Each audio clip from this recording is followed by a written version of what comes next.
Hello friends, welcome to my channel home science exam master.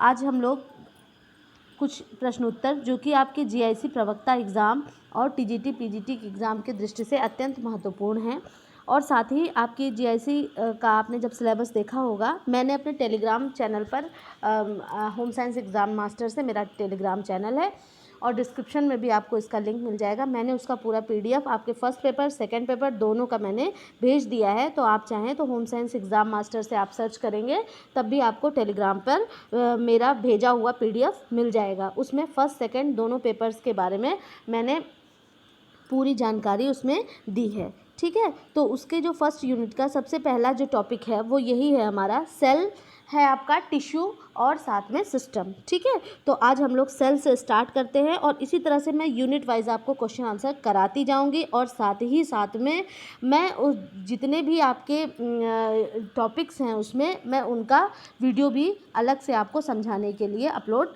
करूंगी। तो friends मेरे साथ बने रहें और आज का हम लोग यहाँ पर अपना क्वेश्चन आंसर सीरीज़ स्टार्ट करते हैं। और पहला प्रश्न है, वैसा मजबूत ऊतक जो कान और नाक के रास्तों में रीढ़ की हड्डियों के बीच में तथा लंबी हड्डियों के सिरों पर पाया जाता है वे कहलाते हैं, वो क्या कहलाते हैं? उपास्थि, वसीय ऊतक, लसिका, कोई नहीं। तो इसका करेक्ट आंसर हमारा आंसर नंबर ए, इसका करेक्ट आंसर हो जाता है। आंसर इसमें जो ये है उपास्थि, अब मैं आपको उपास्थि बताती हूँ उपास्थि है क्या। ठीक है, उपास्थि यह एक मजबूत ऊतक है तथा कान और नाक के रास्तों में रीढ़ की हड्डियों के बीच में तथा लंबी हड्डियों के सिरों पर पाया जाता है। क्यों पाया जाता है? लंबी हड्डियों के सिरों पर पाया जाता है जिससे कि वो घर्षण ना कर सके। ठीक है, तो उपास्थि ये होती है। और अगर हम देखेंगे, क्योंकि टिश्यू हमारा डायरेक्ट एक टॉपिक ही है, ऊतक के बारे में इसने पूछा है, तो जो ये टिश्यू है ये हमारा कौन से टिश्यू के अंतर्गत आता है? तो ये हमारे संयोजी आपके ऊतक के अंतर्गत आता है। इंग्लिश में अगर इसको हम कहें तो ये क्या, कनेक्टिव टिश्यू के अंतर्गत उसके छोटे उसके भागों में से एक है उपास्थि। और इसी में रक्त एवं लसिका है, अस्थि ऊतक हैं। ठीक है, तो ये सारी हमारे किसके, संयोजी ऊतक के अंतर्गत आते हैं। उपास्थि अगर प्रश्न आता है उपास्थि किसके अंतर्गत आता है, तो उपास्थि किसके, संयोजी ऊतक के अंतर्गत आता है। ठीक है, तो वसीय ऊतक नहीं, लसिका ये भी नहीं। ठीक है, तो ये हमारा करेक्ट आंसर आपका हो जाता है ऑप्शन नंबर ए। और सेकेंड क्वेश्चन की ओर बढ़ते हैं। मनुष्य के सचेतन नियंत्रण के बिना कार्य करने वाला तथा आंतरिक अंगों में पाया जाने वाला ऊतक कहलाता है? लसिका, अनैच्छिक, हृदयी, ऐच्छिक। तो यहाँ पर हमारा ऑप्शन नंबर बी जो है वो करेक्ट होता है, अनैच्छिक। ओके, यहाँ पे अनैच्छिक, मनुष्य के सचेतन नियंत्रण के बिना कार्य करने वाला आंतरिक अंगों में पाया जाने वाला ऊतक। तो यहाँ से आप समझ ही रहे होंगे, जिसके ऊपर हमारा नियंत्रण ना हो वो कौन से ऊतक के अंतर्गत आएगा, वो अनैच्छिक आपकी ये। और ये जो आपका प्रश्न है वो आपका हमारा किसके अंतर्गत, पेशीय ऊतक जो हैं। जब आप ऊतक पढ़ेंगे तो ऊतक जो हैं वो कितने प्रकार के हैं? ऊतक जो है हमारे मेनली 4 प्रकार के यहाँ पर हमें दिए हुए हैं ऊतक, और उन्हीं के अंतर्गत आने वाली हैं। तो जो पेशीय ऊतक है, पेशीय ऊतक में 3 प्रकार के ऊतक कौन कौन से, एक अनैच्छिक है, ऐच्छिक है और हृदयी पेशी। ठीक है, तो ये 3 प्रकार के होते हैं। अब मैं बता दूं ऐच्छिक क्या होता है। ऐच्छिक जो पेशियां होती हैं वो इच्छा के द्वारा नियंत्रित रहती हैं तथा अस्थि पंजर के बाहर की ओर पाई जाती हैं।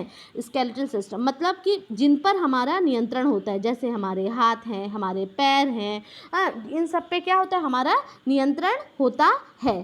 ठीक है, और फिर उसके बाद आपकी सबसे पहले हमारी ऐच्छिक पेशी हो गई। दूसरा हमारा क्या होता है, अनैच्छिक पेशी। अनैच्छिक पेशी में क्या होगा, अनैच्छिक पेशी को धारीदार पेशी भी कहते हैं। ठीक है, जिसको हम जो आपकी अनैच्छिक पेशी है उसको धारीदार, या फिर उसको आपने ये रेखी वाली ना, रेखित और अरेखित, इस तरह से भी पूछा गया है प्रश्न। तो ये जो है हमारी अनैच्छिक पेशी या समतल पेशी, यह मनुष्य के सचेतन नियंत्रण के बिना कार्य करती हैं तथा आंतरिक अंगों में पाई जाती हैं। और कहाँ पाई जाती हैं? ये हमारे आंतरिक अंगों में पाई जाती हैं। आंतरिक अंग जैसे हमारी आंतों का संकुचन, विमोचन, ये सारी चीज़ें क्या हैं जिनके ऊपर की हमारा नियंत्रण नहीं होता। और हृदयी पेशी ये एक विशेष प्रकार की, ना ये रेखित है ना अरेखित है, ये दोनों का से अलग है। और ये सिर्फ कहाँ पाई जाती है, ये हृदय को हमारे बनाने के लिए काम में आती है और ये हृदय में ही केवल उपस्थित होती है। ओके, तो यहाँ पर जो ये प्रश्न है इसका हमारा करेक्ट आंसर है अनैच्छिक पेशी, अर्थात कि ऑप्शन नंबर बी यहाँ पर करेक्ट है। नेक्स्ट क्वेश्चन है हमारा, मस्तिष्क तथा रीढ़ रज्जु में पाए जाने वाला ऊतक कहलाते हैं स्नायु ऊतक, ऐच्छिक ऊतक, पेशीय ऊतक, उपकला ऊतक है। तो ये हमारे यहाँ पे करेक्ट आंसर, सबसे पहले मैं आपको बताऊं कि इसका करेक्ट आंसर होता है स्नायु ऊतक। ठीक, अब स्नायु ऊतक होते क्या है?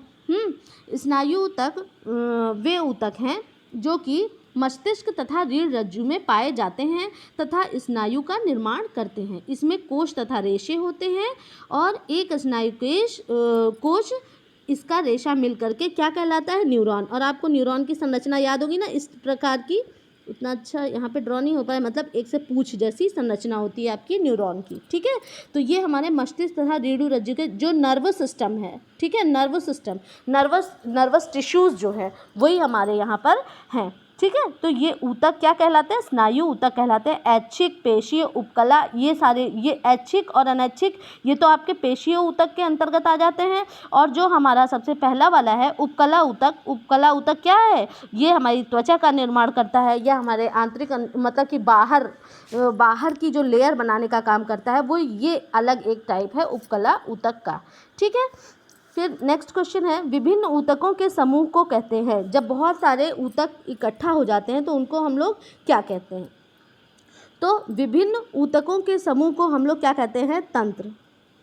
ठीक है, विभिन्न अंगों के समूह, ऊतकों के समूह को कहते हैं तथा विभिन्न ऊतकों के समूह को कहते हैं तथा विभिन्न अंगों के समूह को कहते हैं। ठीक है, तो विभिन्न ऊतकों के जो समूह होते हैं उनको हम क्या कहते हैं और विभिन्न अंगों के समूह को क्या कहते हैं? तंत्र, कोशिकाएं, रक्तकण, कोई नहीं। तो यहाँ पर जो हमारा यहाँ पर करेक्ट आंसर होता है वो होता है तंत्र। ठीक है, तो विभिन्न अंगों के समूह को क्या कहते हैं? हम तंत्र कहते हैं। और जो ये हमारे ऊतक है, ठीक है, जो ये हमारे ऊतक हैं, जब ये मिल करके किसी चीज़ का निर्माण करते हैं तो वो क्या कहलाते हैं? अंग कहलाते हैं। ओके, वो अंग कहलाते हैं। और यही ढेर सारे अंग मिल करके किसका निर्माण करेंगे? ये हमारा निर्माण करते हैं, किसका? तंत्र का निर्माण करते हैं, जिसके अंतर्गत जैसे हमारे अलग अलग से तंत्र है ना, जैसे सिस्टम्स हमारे सिलेबस में दिया हुआ है, जैसे स्केलेटल सिस्टम आपका है, डाइजेस्टिव सिस्टम है। ठीक, तो इस तरह से यहाँ पर ये होता है। फिर नेक्स्ट है हमारा प्रश्न, जीवाणुओं से रक्षा करता है। जीवाणुओं से क्या रक्षा करता है? श्वेत रक्तकण, लाल रक्तकण, बिंबाणु, इनमें से कोई नहीं। ठीक है, तो जीवाणुओं से रक्षा करता है हमारे श्वेत रक्तकण, जिसको हम लोग जानते हैं ना कि इसको क्या, ये हमारे प्रहरी के रूप में हमारे शरीर में उपस्थित होते हैं, शरीर में एंटीबॉडीज़ का निर्माण करते हैं। ओके, एंटीबॉडीज़ का निर्माण करते हैं जिससे कि हम बीमारियों से बचे हुए रहते हैं। तो वो कौन है? ये हमारी WBC है। क्या है? हमारी WBC है, जो कि हमारे मतलब कि हमारे शरीर में प्रहरी का कार्य करती है। बाहर से आने वाले बैक्टीरिया या जो भी चीज़ें हैं, जो वायरस, उनसे क्या करती है? लड़ने का काम करती है। फिर यहाँ पे अगर मैं WBC की बात हुई है तो WBC को हम ल्यूकोसाइट्स के नाम से भी जानते हैं। क्या नाम जानते हैं WBC को?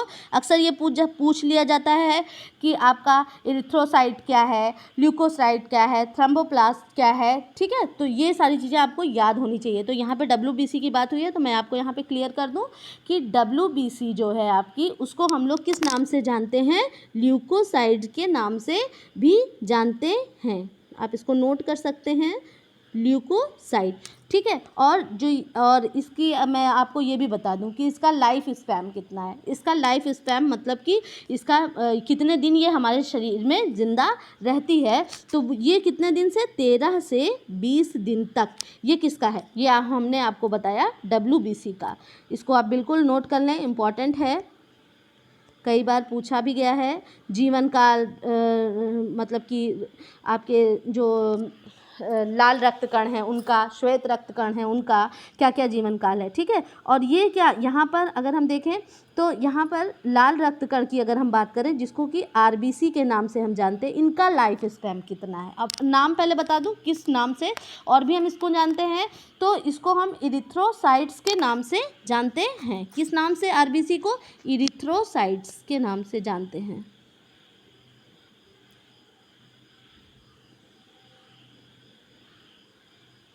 ओके, इरिथ्रोसाइट्स के नाम से आप यहाँ पे मैं बोल रही हूँ, आप बिल्कुल लिख लें अपनी कॉपी में। इरिथ्रोसाइट्स के नाम से भी जानते हैं। और इनका लाइफ स्पैन मतलब जीवन काल इनका कितना होता है? इनका जीवन काल यहाँ पर होता है 120 दिन का हमारे शरीर में, ठीक है। 120 दिन, 120 दिन का जीवन काल होता है। डिम्बाणु के बारे में मैं आपको लेक्चर में बताऊँगी, ठीक है। तो नेक्स्ट क्वेश्चन हमारा होता है, वक्ष के भीतर स्थित है अमाशय, मूत्राशय, क्लोम, हृदय, ठीक है। तो वक्ष के भीतर स्थित क्या है? तो ये जो वक्ष का हिस्सा क्या है, जो हमारे गले के नीचे से स्टार्ट होता है, तो अमाशय क्या, ये हमारे एब्डोमेन का हिस्सा हो गया। मूत्राशय लोअर एब्डोमेन है, क्लोम भी एब्डोमेन का ही हिस्सा है, और यहाँ पर हृदय, ठीक है। तो जो इसका करेक्ट आंसर है आपका, यहाँ पर इसका वक्ष के भीतर स्थित है। वक्ष में क्या स्थित है? हमारा हृदय स्थित है। ओके, तो यहाँ पर वक्ष जैसे ये चीज़ है ना, यहाँ पे गुहिकाएँ, हमारे शरीर में बहुत सारी गुहिकाएँ हैं जिसके अंदर हमारा सिस्टम स्थित है। तो उसी सिस्टम में ये पूछ रहा है, हृदय है हमारे फेफड़े हैं, उसी के अंतर्गत आते हैं। तो नेक्स्ट क्वेश्चन,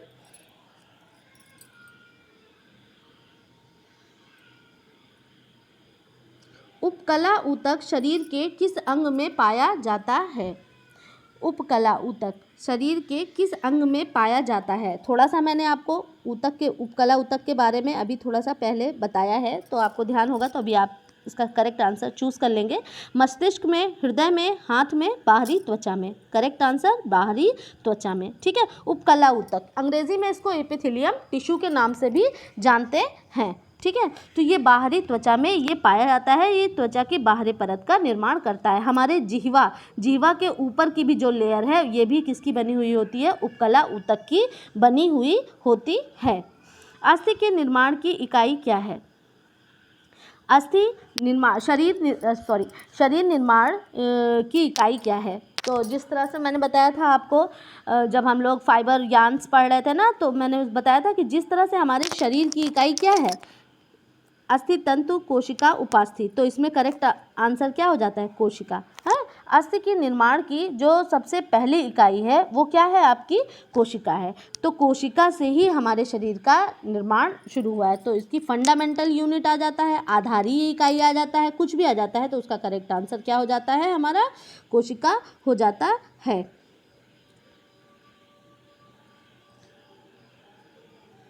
अब इसी प्रश्न को ज़रा सा थोड़ा सा घुमा करके ये पूछा है यहाँ पर कि शरीर रचना की वह इकाई जिससे मानव शरीर की रचना हुई है, उसे क्या कहते हैं? तो इस प्रश्न को आप देखेंगे, कोशिका, ऊतक, अंग और तंत्र। तो शरीर रचना की वह इकाई जिससे मानव शरीर की रचना हुई है। तो ये बिल्कुल पूछने का तरीका अलग है, लेकिन आंसर क्या? ऑप्शन नंबर ए, यहाँ पर भी कोशिका ही आंसर है, क्योंकि शरीर रचना की मानव शरीर की रचना सबसे पहले किससे? कोशिका से ही हुई है। फिर कोशिका से मिल करके उसका जो ग्रुप होता है उसको हम ऊतक के नाम से जानते हैं। फिर ऊतक से फिर अंग बनता है, और अंग के बाद तंत्र बनता है। आपको ये भी इसको याद रखिए किसके बाद क्या आता है। नेक्स्ट है हमारा, अर्धसूत्री कोशिका विभाजन होते हैं मानव शरीर के प्रजनन तंत्र में, मानव शरीर के प्रजनन तंत्र के अतिरिक्त भाग में, दांत में, किसी में भी नहीं।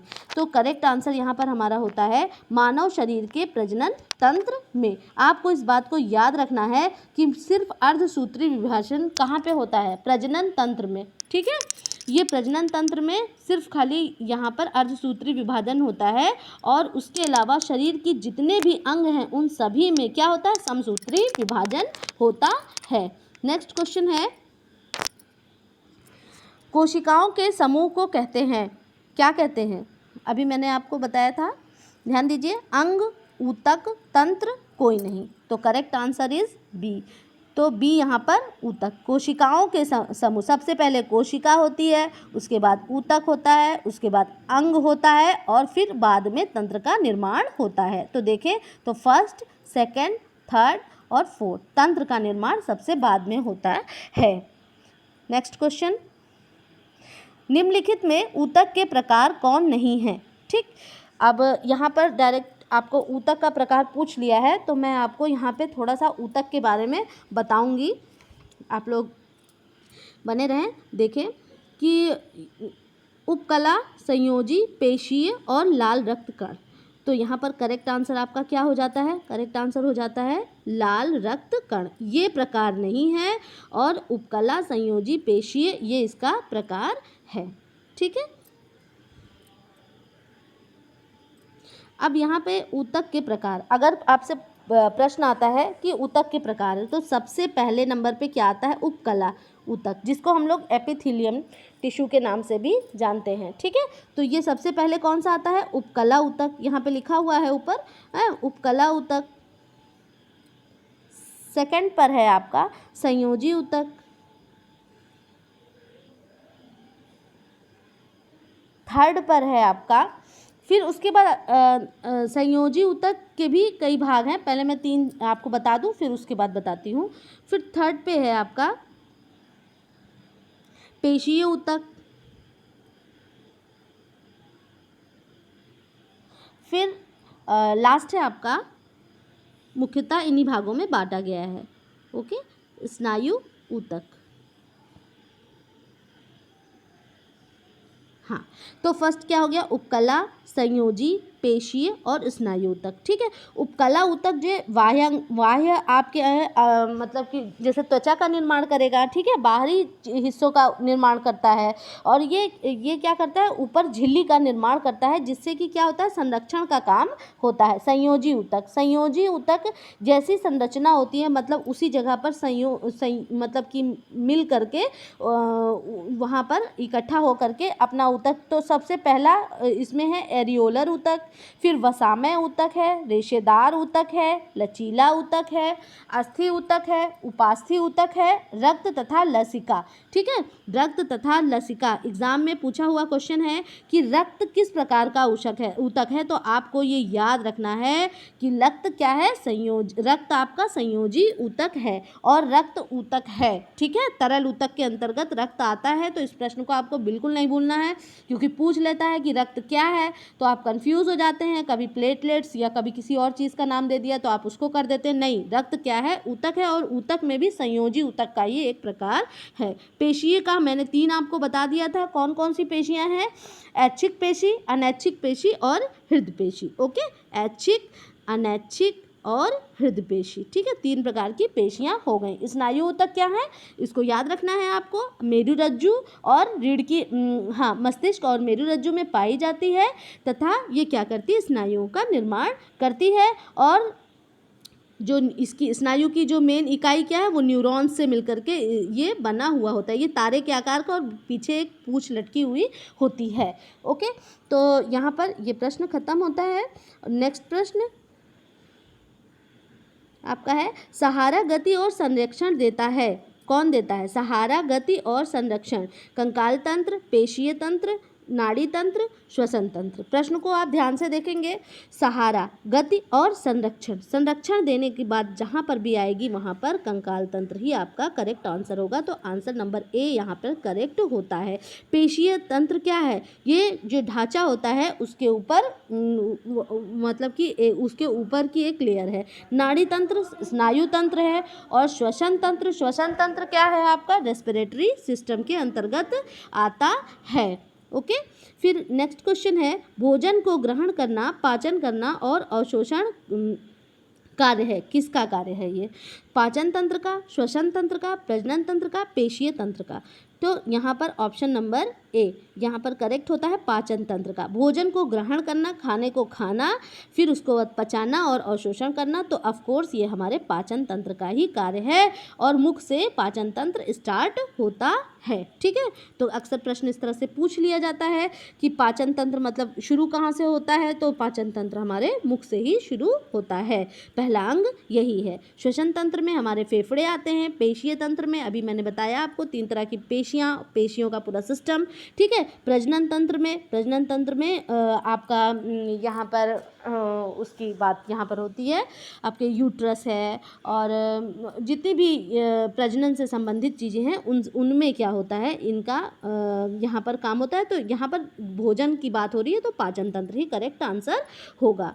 नए जीवों के जनन में सहायता करता है पाचन तंत्र, प्रजनन तंत्र, नाड़ी तंत्र, पेशीय तंत्र। तो प्रश्न जो होते हैं उनकी प्रकृति मिक्स्ड टाइप होती है, कुछ टफ और कुछ ईजी। तो आप ये ना देखें कि इस तरह के भी प्रश्न, हाँ बिल्कुल इस तरह के भी प्रश्न आ जाते हैं, सिर्फ हमको अपना दिमाग सही रख करके प्रश्न को समझना है। ऐसा नहीं कि हम ये सोचें कि अरे इतना आसान क्वेश्चन कैसे आ गया, ऐसा नहीं।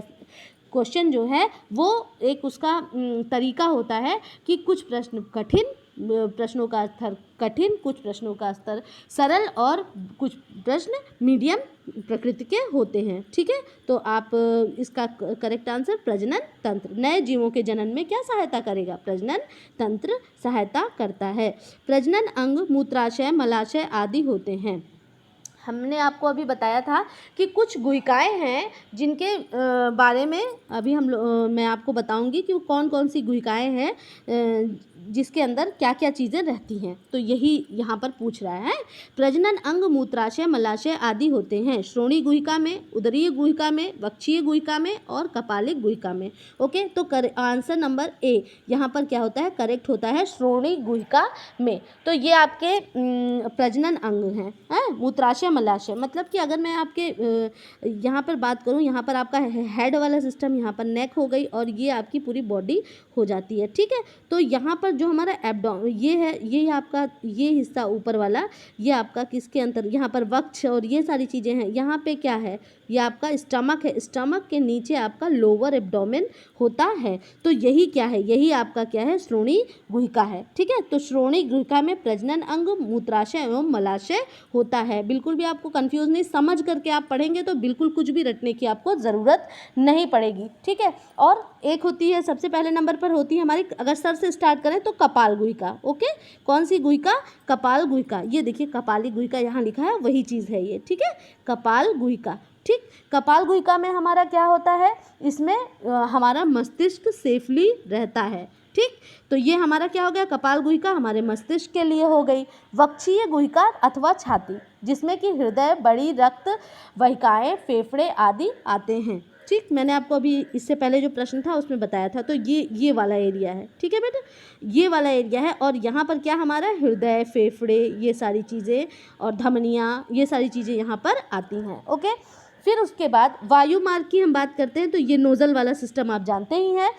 यहाँ पर क्या होता है, श्वसन नलिया वक्षीय वाहिनी के शरीर में सबसे बड़ी लसिका संबंधी वाहिनी है। मतलब यहाँ पर जो है ये भी आपके इसी के अंतर्गत आ जाता है, ये अंदर यहाँ से सिस्टम। तो ये भी एक छल्ले के अंदर होती हैं जो कि सेफली रखी हुई होते हैं। ठीक, फिर ये जो वक्षीय गुहिका है उसी के अंतर्गत ही आपका वायु मार्ग भी आता है। नेक्स्ट है आपका उदरीय गुहिका। उदर मीन्स आपका पेट होता है। ठीक है, उदरीय गुहिका, इस गुहिका में क्या एक ऐसे बड़ी सी एक गुंबद के समान संरचना होती है और इसमें हमारी क्या छोटी आंत, बड़ी आंत, हमारे किडनी हो गई और यकृत है, अग्नाशय है, मूत्र वाहिनियाँ हैं और लीवर है ना। तो ये सारी चीज़ें क्या इसके अंतर्गत आती हैं। ये कौन सी हमारी होती है, ये हमारी उदरीय गुहिका। उदरीय से आप याद रखेंगे कि पेट की बात हो रही है, यहाँ पे देखिए लिखा हुआ है उदरीय गुहिका। ओके, फिर उदरीय गुहिका के बाद यहाँ पर लास्ट में सबसे श्रोणि गुहिका या पेल्विक के नाम से जानते हैं। जो ये लास्ट वाला जो लोअर एब्डोमेन है इसी की बात हो रही है। यहाँ पर मलाशय, मूत्राशय और क्या एक चीज़ और थी, प्रजनन अंग यहाँ पर क्या होते हैं, सुरक्षित होते हैं। आई होप को आपको बिल्कुल ये क्लियर हो गया होगा कि कौन कितने प्रकार की गुहिकाएं हैं। तो गुहिकाएं 4 प्रकार की, कपालिका गुहिका, वक्षीय गुहिका और उदरीय गुहिका और पेल्विक तथा श्रोणी गुहिका है। जो पेल्विक है उसी को ही हम श्रोणी गुहिका के भी नाम से जानते हैं। इसमें चारों के नाम दिए हुए हैं, तो आप इसको देख लें। नेक्स्ट क्वेश्चन, कोशिका भित्ति से घिरी रहती है। कोशिका भित्ति किससे घिरी हुई रहती है? तो जीव द्रव्य से, जलीय पदार्थ से, कैल्शियम लवण से या कोशिक नाभियों से। ठीक है, तो यहाँ पर इसका करेक्ट आंसर होता है कि हमारी कोशिका भित्ति जो है वो हमारे किससे घिरी हुई होती है? जीव द्रव्य से घिरी हुई होती है। एक मिनट, हाँ, तो ये किससे घिरी हुई होती है? जीव द्रव्य से घिरी हुई होती है। अब मैं बताऊं आपको कि जीव द्रव्य होता क्या है या कोशिका भित्ति होती क्या है, जिसको हम कोशिका कला के नाम से भी जानते हैं। तो जो कोशिका भित्ति है आपकी, ये इसमें सभी अवयव एक पतली झिल्ली के द्वारा घिरे रहते हैं। और इस झिल्ली के द्वारा कोशिका अपने बाहरी वातावरण से अलग किए हुए होती है। और ये झिल्ली कैसी होती है? पारगम्य होती है और इसके द्वारा बाहरी माध्यमों से पदार्थों का लेन देन, एक्सचेंज भी होता है। और यही झिल्ली फास्फोलिपिड एवं प्रोटीन की बनी हुई होती है। ठीक है, तो ये क्या है? जो जीवद्रव्य वो क्या है? हर कोशिका का वो एक छोटा टुकड़ा है। तो कोशिका भित्ति मतलब जैसे कोशिका है ये, तो कोशिका की जो ऊपर वाली संरचना है इसकी यहाँ पे बात कर रहा है कि ये किससे घिरी हुई होती है। इसमें एक अर्ध पारगम्य पदार्थ होता है जिसको कि हम क्या कहते हैं? जीवद्रव्य कहते हैं। ठीक है, और ये यहाँ पर छोटे छोटे छेद से होते हैं। ठीक है, यहाँ होल्स होते हैं जिससे कि यहाँ अंदर की चीज़ें बाहर और बाहर की चीज़ें अंदर आती हुई रहती हैं। और ये किससे बनी हुई होती है? फास्फोलिपिड एवं प्रोटीन से बनी हुई होती है। ओके, मानव शरीर की इकाई को क्या कहते हैं? देखिए, मैंने इस प्रश्न को बार बार इंक्लूड किया है जिससे कि आप बिल्कुल भी कंफ्यूज ना हो कि मानव शरीर की इकाई पूछ लिया तो हम सोचे क्या चीज़ है। ठीक है, तो मानव शरीर की इकाई क्या है? वो कोशिका है। तो 3 प्रश्न 3 तरह के हैं और आपको ध्यान देना है कि आप बिल्कुल भी इस प्रश्न में कंफ्यूज नहीं होंगे। कोशिका का बाहरी भाग क्या है? कोशिका का बाहरी भाग क्या है? कोशिका भित्ति, जीव द्रव्य, केंद्रक, कोशिका द्रव्य। तो जो ये कोशिका भित्ति है यही क्या है? कोशिका का बाहरी भाग है, क्योंकि ये कोशिका है और इसी के ऊपर की जो झिल्ली है यही तो है कोशिका भित्ति। तो इसका बाहरी भाग क्या है? तो कोशिका भित्ति। तो करेक्ट आंसर, केंद्रक तो हमारा बीच में है, जीव द्रव्य बीच में भरा हुआ है, कोशिका द्रव्य कोशिका के अंदर है। ठीक है, तो करेक्ट आंसर नंबर ए हमारा यहाँ पर करेक्ट होता है। नेक्स्ट क्वेश्चन है, मानव कशेरुक दंड में कितने भाग होते हैं? तो मानव कशेरुक दंड में आप हमेशा 3, 4, 5, 7, तो जो ये कशेरुकाएँ हैं आपने सुना होगा, मतलब ये हमारी इनकी संख्या कितनी होती है? 33 होती है। फिर बाद में क्या होते हैं कि बीच बीच में खंड खंड में अलग हो जाते हैं। तो उसमें कशेरुक दंड में कितने भाग हैं? तो उनको कितने भागों में डिवाइड किया गया है? तो ये हमारी अगर कशेरुकाएँ हैं तो उनको 5 भागों में डिवाइड किया गया है। 1, 2, 3, 4 और 5। ओके, तो उनको क्या किया है? 5 भागों में डिवाइड किया गया है। ठीक है, टोटल इनकी संख्या कितनी? 33 होती है। नेक्स्ट है, समान गुण वाली कोशिकाओं का समूह क्या कहलाता है? प्रश्न बार बार पूछा जा रहा है, आपको सिर्फ ध्यान देना है कि प्रश्न को पूछने की टेक्निक अलग अलग है। तो आंसर नंबर डी है, ऊतक। तो यहाँ पर पूरा नहीं आया है, मैं यहाँ पे लिख देती हूँ ऊतक। अभी मैंने बताया था समान गुण वाली कोशिकाओं का समूह क्या कहलाता है? ऊतक कहलाता है। और ऊतक, समान गुण वाले ऊतकों का समूह क्या कहलाता है? अंग कहलाता है। और बहुत सारे अंग मिलकर के किसका निर्माण करते हैं? तंत्र का निर्माण करते हैं। तो नेक्स्ट प्रश्न है हमारा, लास्ट प्रश्न है ये आज के वीडियो का। और आप लोग, मैं बनाती हूँ और हर प्रश्न का आपको अच्छे से एनालिसिस करके मैं आपको बार बार बता रही हूँ। तो प्लीज़ जब मेरा वीडियो आप देखें तो लाइक करना बिल्कुल भी ना भूलें और मुझे कमेंट करें, शेयर करें और सब्सक्राइब करें। मेरा चैनल, और आपके जो भी फ्रेंड्स हैं आप उनको बताएं कि जीआईसी प्रवक्ता की एग्ज़ाम से मैं आपको 15 दिन पहले आपकी पूरी तैयारी कंप्लीट करवा दूंगी। अगर आप मेरे साथ इसी तरह लगातार बने रहें और अपनी स्टडी को आप बनाए रखें, रिवाइज़ करें, बार बार पढ़ें। तो बढ़ते हैं अपने लास्ट क्वेश्चन की तरफ। रक्त के थक्का बनाने में आवश्यकता पड़ती है, किसकी आवश्यकता पड़ती है? बिंबाणु की, श्वेतकण की, प्लाज्मा की और इन सभी की। ठीक है, तो रक्त की जो क्लॉटिंग होती है उसके लिए जो आवश्यकता पड़ती है वो पड़ती है प्लाज्मा की आवश्यकता पड़ती है। और प्लाज्मा जो यहाँ पे प्लाज्मा ये कह रहा है कि किसकी आवश्यकता पड़ती है? प्लाज्मा की आवश्यकता पड़ती है। बिंबाणु की कोई बात नहीं है आवश्यकता करने के लिए। श्वेतकण भी WBC क्या करता है? हमारे शरीर को रोगों से रक्षा प्रदान करने का कार्य करता है। ठीक है, तो रोगों से सुरक्षा करता है। तो यहाँ पर हमारा आंसर जो है वो प्लाज्मा सही होता है। अच्छा, मैं आपको बताती हूँ प्लाज्मा होता क्या है। प्लाज्मा रक्त का द्रव का तरल भाग प्लाज्मा होता है। ठीक है, रक्त या द्रव का तरल भाग जो है वो प्लाज्मा होता है। और प्लाज्मा कैसा होता है? यह हल्के पीले रंग का होता है। और रक्त में प्लाज्मा की उपस्थिति कितनी है? प्लाज्मा का कलर कैसा होता है? हल्के पीले रंग का होता है और पीले रंग का होता है। और ये इसकी उपस्थिति जो है वो 60%, रक्त में ये 60% होता है। अच्छा बताइए, तो फिर 40% क्या है? तो रक्त में 40% जो है वो क्या है? आपके रुधिराणु हैं। ओके, रुधिराणु। जब मैं ये इसका वीडियो बनाऊंगी तो मैं इसको बहुत अच्छे से आपको क्लियर करा दूंगी कि क्या क्या चीज़ें हैं। ठीक है, तो रुधिराणु है और इसी रुधिराणु के अंतर्गत ही हमारी RBC, WBC और प्लेटलेट्स आती है। ओके, तो प्लाज्मा क्या है? ये आपका तरल भाग प्लाज्मा है और यह हल्के पीले रंग का चिपचिपा द्रव है। प्लाज्मा रक्त का लगभग 60% भाग होता है। प्लाज्मा में वाटर कितना होता है ये भी पूछा गया हुआ प्रश्न है। तो 90% प्लाज्मा में क्या होता है? पानी होता है। प्लाज्मा के बाकी 10 भाग में कई प्रकार के कार्बनिक तथा अकार्बनिक पदार्थ पाए जाते हैं। ठीक है, और यहाँ पे क्या करता है? ये एंटीबॉडीज़ का भी काम करता है। तो इसी प्रश्न के साथ आज की वीडियो हमारी समाप्त होती है। और मैंने आज आपको कोशिश की है कि आपके टिश्यू सेल्स के बारे में क्वेश्चन जितने मुझे मिल पाए हैं मैंने उसको इसमें इंक्लूड किया है। और साथ ही साथ मैं इसकी एक वीडियो बनाऊंगी और उस वीडियो के माध्यम से मैं आपको कोशिका और आपका ऊतक और भी अच्छे से जो पढ़ने लायक है, जो एग्ज़ाम में आने लायक है, मैं उन सारी चीज़ों का अध्ययन कराऊंगी। तो आप लोग लगातार अपनी तैयारी स्टार्ट कर दें, बने रहें और मेरा चैनल सब्सक्राइब करें, लाइक करें, शेयर करें। Okay, thank you.